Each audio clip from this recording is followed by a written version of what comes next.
दोस्तों आज के समय में इस्लाम धर्म दुनिया का दूसरा सबसे तेज़ी से फैलने वाला धर्म है और आज के समय बड़े बड़े देश ये धर्म को मानते हैं।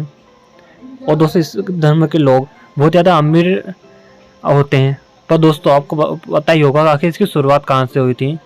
दोस्तों इस धर्म की शुरुआत अरब के रेगिस्तान में हुई थी। हाँ दोस्तों, अरब जिसमें सऊदी अरब, कतर और ईरान, इराक जैसे देश आते हैं। लेकिन दोस्तों आपको पता ही है आज के समय में यहाँ पे सबसे ज़्यादा इस्लाम धर्म को मानने वाले लोग हैं। लेकिन दोस्तों बहुत से लोगों को कन्फ्यूज़न है कि इस्लाम धर्म तो 7वीं शताब्दी के समय आया था, लेकिन 7वीं शताब्दी से पहले मोहम्मद पैगंबर और कई खलीफाओं से पहले आखिर वहाँ पर रहता कौन था, किस धर्म का वहाँ बोलबाला था और किस धर्म के लोग वहाँ पे राज क्या करते थे। तो आज के वीडियो में आपको ये सब भी बताने वाले हैं। तो दोस्तों वीडियो अंत तक जरूर देखिएगा क्योंकि ये जानकारी आपको बहुत ज़्यादा काम आने वाली है। और दोस्तों आपको ये जब आपको पता चले आप सुन के हैरान हो जाओगे कि इस्लाम से पहले वहाँ पे कौन रहा करता था। तो दोस्तों चलिए दोस्तों वीडियो शुरू करते हैं। दोस्तों आज के समय अरब कई बड़े बड़े देशों में बटा हुआ है, लेकिन दोस्तों उस समय ये ऐसा बिल्कुल नहीं था। इस्लाम के आने से पहले उस समय अरब कई छोटी छोटी जनजातियों में बटा हुआ था। यहाँ पर कई अलग अलग तरह की जनजाति राज किया करती थी।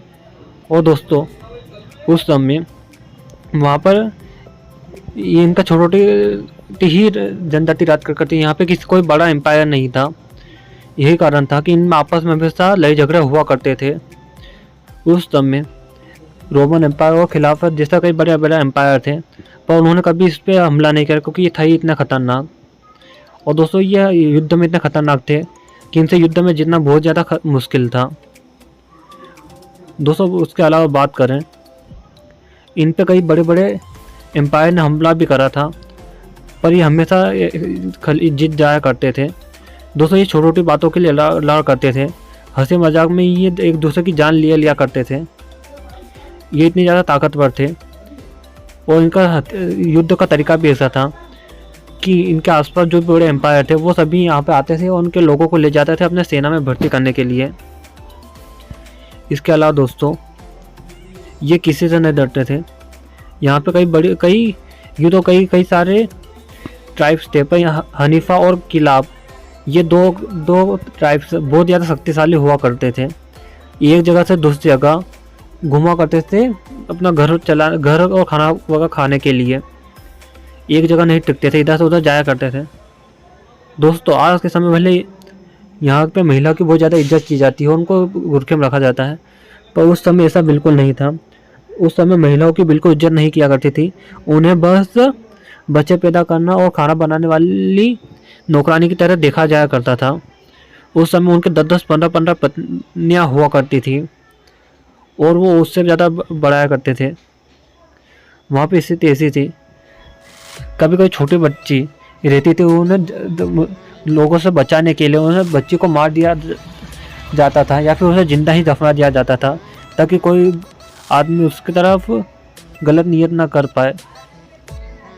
और दोस्तों बात करें उस समय इस्लाम के आने के बाद महिलाओं को बहुत ज़्यादा अच्छी सुविधा मिलने लगी। इस्लाम ने उस महिलाओं के लिए बहुत अच्छा काम करा है। दोस्तों उस समय ये खून के बदले खून का काम किया करते हैं। मतलब किसी ने भी अगर इनके एक आदमी को मार दिया तो सामने वाले के पूरे वंश को ही ख़त्म कर दिया करते थे। अब दोस्तों बात करते हैं हमारे मेन सवाल की तरफ कि आखिर अरब में इस्लाम से पहले कौन सा धर्म हुआ करता था। तो दोस्तों वहाँ की बात करें तो वहाँ इस्लाम के आने से पहले यहूदी धर्म बहुत ज़्यादा शक्तिशाली हुआ करता था। दोस्तों यहूदी, आपने बिल्कुल सही सुना। 1st सेंचुरी में जब रोमन एम्पायर आया था और उसने इजराइल से यहूदियों को भगाना शुरू करा तो ज़्यादातर यहूदी अरब में जाकर बसने लगे और वहाँ पर ही बहुत ज़्यादा काम करने लगे, जिससे वहाँ पे यहूदी धर्म एक बहुत ज़्यादा शक्तिशाली धर्म भी बन गया।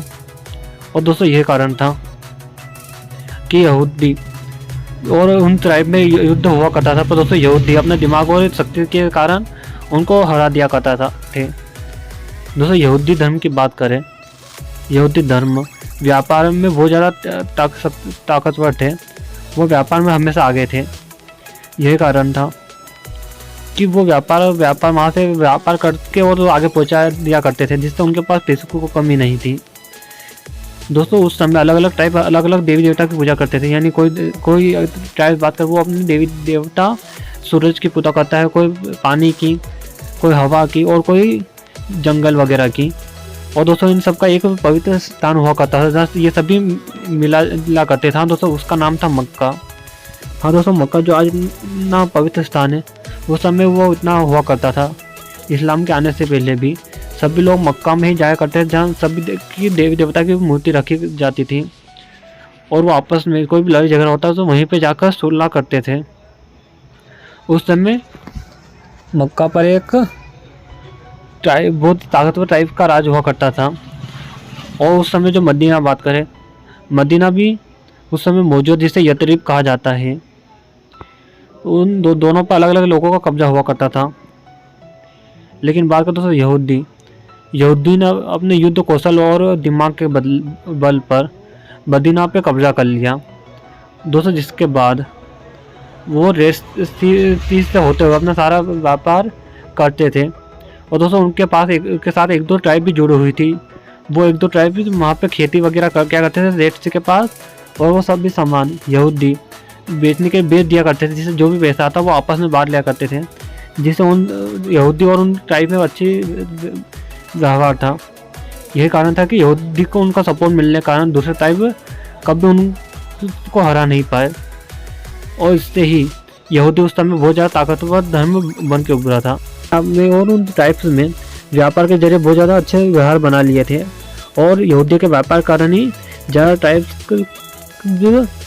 का ज़्यादा खर्चा चलता था और वो दो की रोटी मिल पाती थी उन्हें। यह कारण था कि वहाँ पे रहने वाले ज़्यादा ट्राइब्स ने यहूदियों का साथ दिया और युद्ध में उतर गए, जिस कारण ईसाई वो युद्ध हार गए और यहूदी उस समय जीत गए। दोस्तों इस तरह अरब में ईसाई धर्म का प्रवेश नहीं हुआ। अगर उस समय यहूदी वो युद्ध हार जाते तो उस समय पूरा अरब ईसाई बन